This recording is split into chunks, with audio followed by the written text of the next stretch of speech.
Nigeria has been able to secure $800 million from the World Bank to scale up its national social intervention programs ahead of the removal of its subsidy on petrol in June, as proposed. It is part of the palliatives to cushion the negative effects of the subsidy removal plan. Finance Minister Zainab Ahmed says the government is considering cash transfers and mass transit buses for workers to ease the pain of the subsidy removal on the most vulnerable segment of the population. She says discussions are ongoing with members of the incoming administration of President-elect Bola Tinubu on the subsidy removal. Secured some funding from the World Bank. That is the first tranche of palliatives that will enable us give cash transfers to the most vulnerable in our society that have now been registered in a national social register. Today, that register has a list of 10 million households. 10 million households is equivalent to about 50 million Nigerians. But we also have to raise more resources to enable us do more than just the cash transfers, and also in our engagements with the various stakeholders, the various kind of asks that we have go beyond the requirement of just giving cash transfers. Labour, for example, might be looking for mass transit for its members. So there are several things that we're still planning and working on. Some we can start executing quickly, some are more medium term. Well, joining us now to discuss this subject about subsidy removal and the lifeline from the World Bank of $800 million is Eze Onyekpere. Eze Onyekpere is a civil rights activist, columnist, public intellectual. Thank you very much for joining us on this Day Live, this Sunday talk show. Eze Onyekpere. And happy Easter to you. My pleasure. By the way. Okay, let me ask you. Thank you. Now, this issue about subsidy removal, the Nigerian government is now saying, well, subsidy will be removed. The Minister of Finance has said that much. They are even saying it will be removed before June 30 or even on May 29, and that there is an agreement with the incoming government, even when the current government says, oh, there may be consequences. And now it looks like we're confronted with a fait accompli. $800 million from World Bank. What difference is that likely to make? Considering the fact that they are saying it will only apply to just a fraction of the Nigerian population.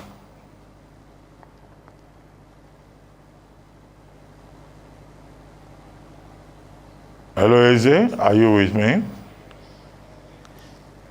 Yes, I lost a part of what you said, but the part I heard is that the Honorable Minister of Finance, Budget and National Planning indicated they've borrowed $800 million for more, so talking palliatives to be able to cushion the effects of fuel subsidy removal. Now, if you understand what we have in the 2023 budget is fuel subsidy up till the end of June. That's for the first 6 months. So thereafter, definitely subsidy will have to be removed. But incurring this loan as a starting point raises a lot of fundamental questions. First, you know there will be contestation and people are going to push back, particularly organized labor. The expectation was that the government should have constituted a team or a panel to start the negotiation so that we know exactly what needs to be done and agreement with stakeholders which will now be implemented so that we can have a safe landing in the subsidy removal. And secondly, we are expecting that subsidy removal is about savings. The official statistics indicates that we are spending about 18 billion naira a day on subsidy, which comes up to about 540 billion a month, and in about 6-point-something trillion in a year.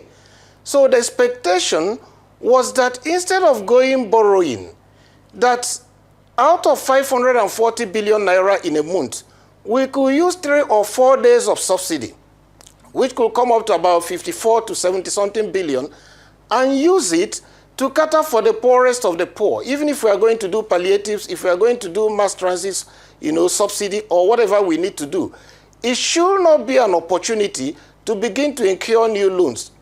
And if you remove 3 or 4 days subsidy, you will still have not less than 450 billion, which can be spent on education, health, infrastructure, and other things we need to invest in.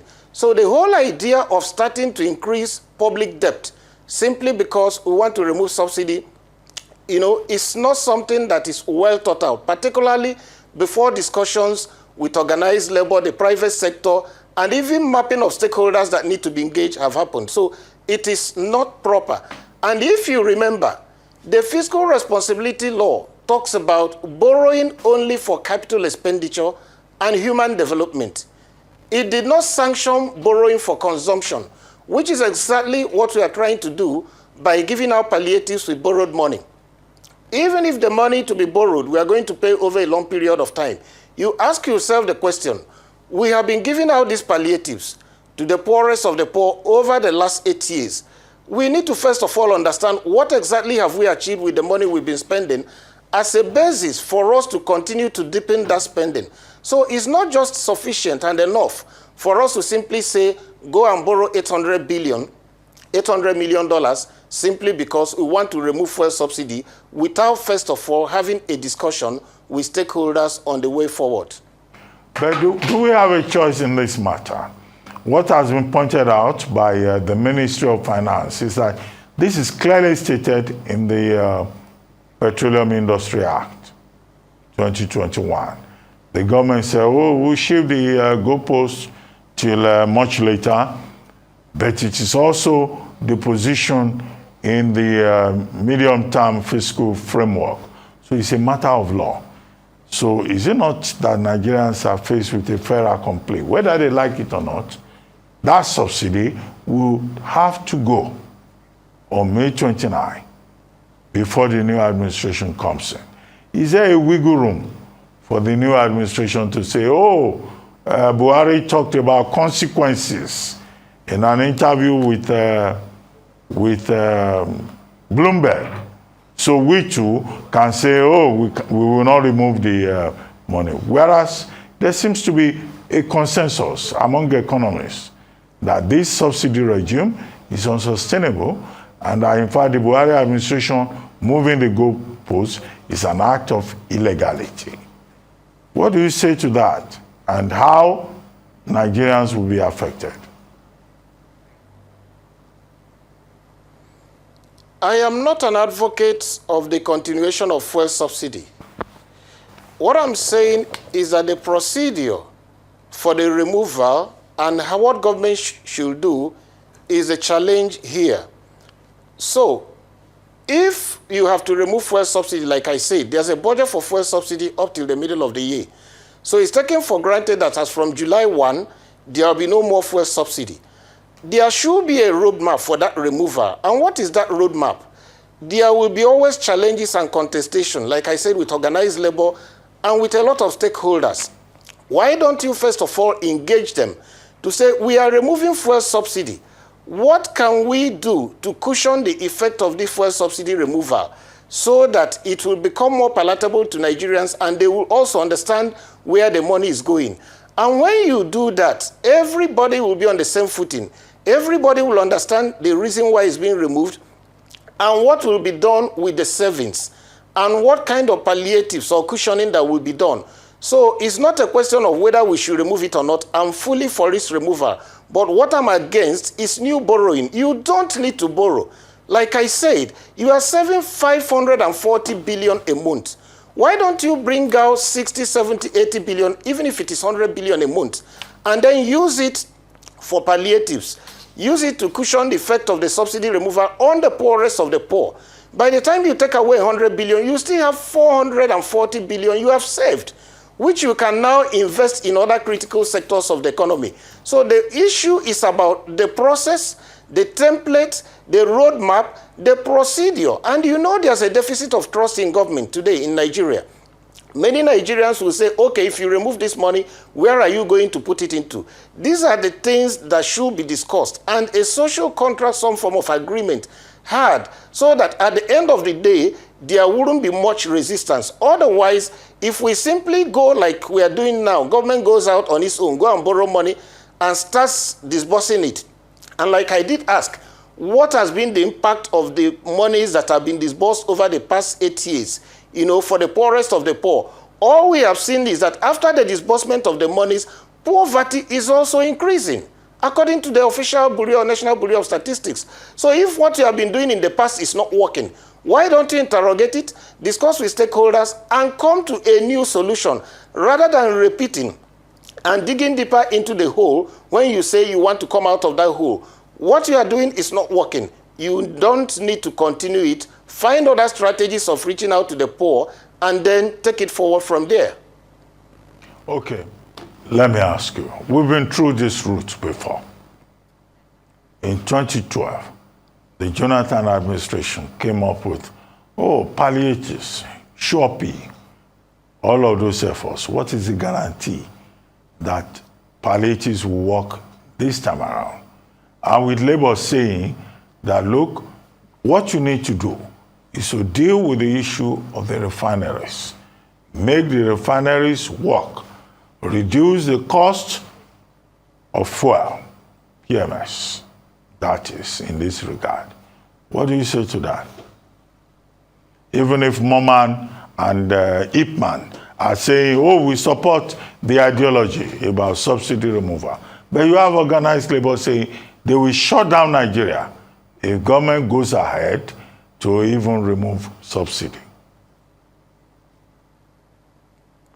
That is the more reason why you need to engage organized labor, since they've made it clear that they will shut down Nigeria if you remove the subsidy without dealing with the issue of rehabilitating the refineries.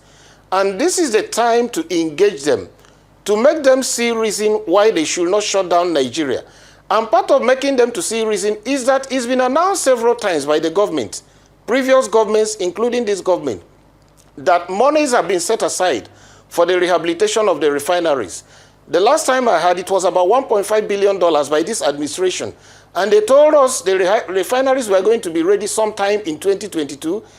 Later, they shifted the goalpost to first quarter of 2023. Now we are in the second quarter, and nobody is saying anything about it again. So there are accountability issues that need to be resolved. What has happened to the previous money that was set aside for rehabilitation of refineries? Who were the contractors? Who gave the contract?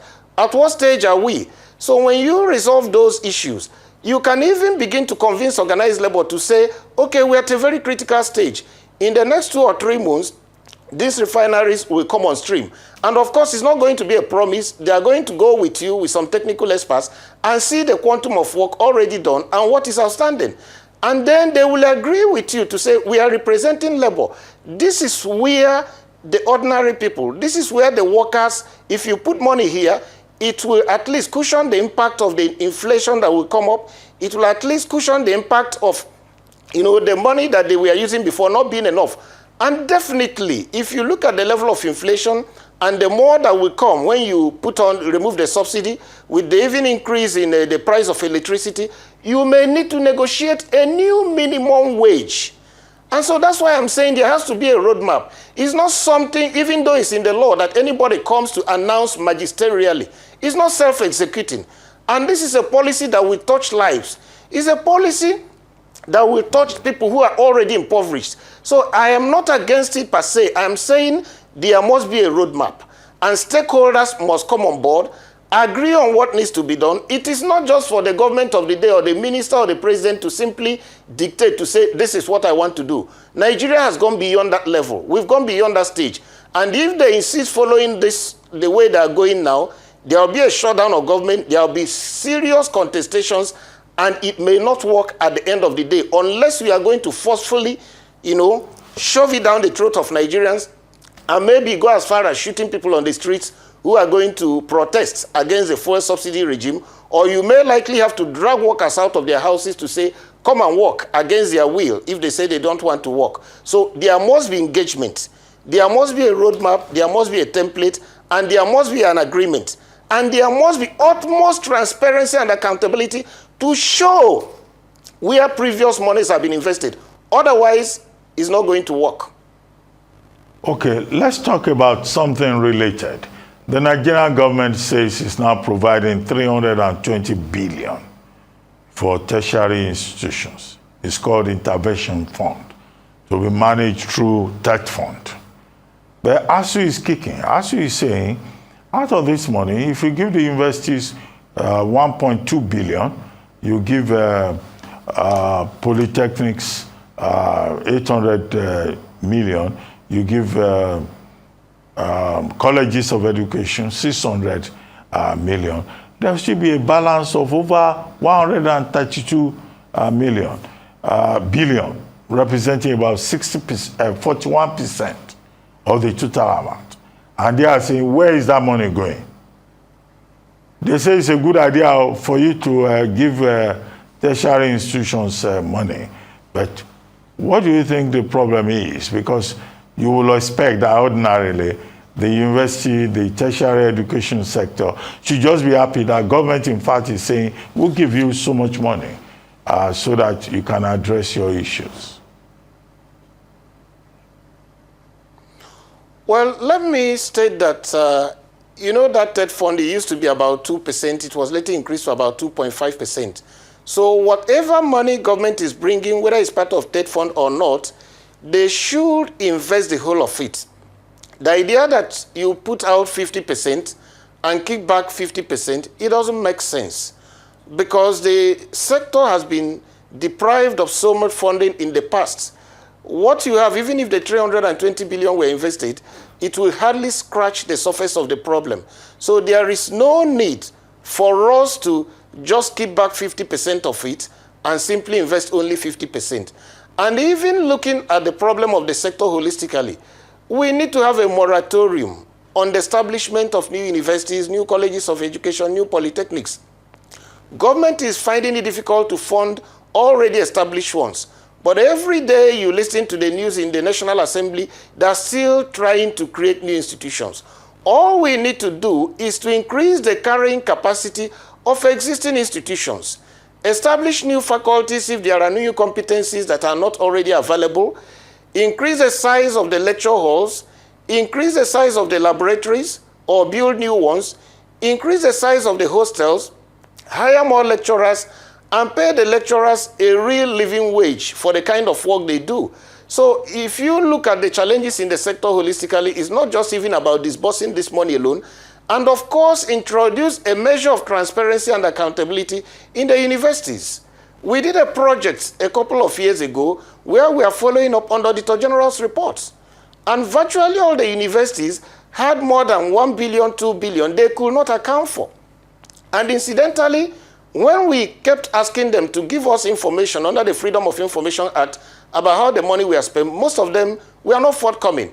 It reached a stage where we filed proceedings in court, and universities that claimed they were poor and underfunded hired senior advocates at the public expense to meet us in court, simply to say, disclose exactly. So part of my challenge with ASU is that ASU shouldn't be facing the government alone. ASU should face those people, the vice chancellors, the Senate, those people who simply decide on how to use monies coming into the university system. Some of those monies are not even from federal government. Some of them are the internally generated revenue. I saw a federal university of agriculture that had a capital vote of not more than 200 million. And what they did, that was about 2022, was to ask for 2 or 3 SUVs for their principal officers that took about 150, leaving only 50 million for the capital expenditure of the university. How can that be the priority of the university? Who took the decision? Where were the ASU members?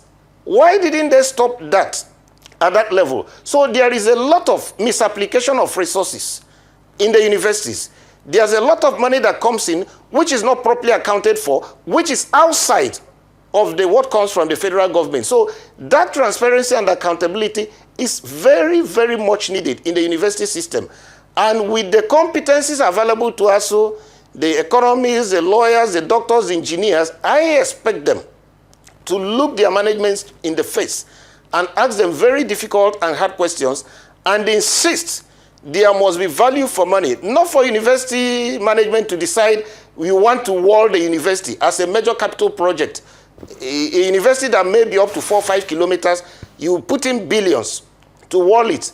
That becomes your priority as against putting relevant infrastructure necessary for learning or improving the learning environment. So these are issues about the universities. There's so much more, but you know, if this is a discussion on the university education or tertiary funding, we could talk more about that scenario. Okay, I get your point, you know, Onyekpere, but the point that Professor Emmanuel Sodeke Anko are making is that bring the money first.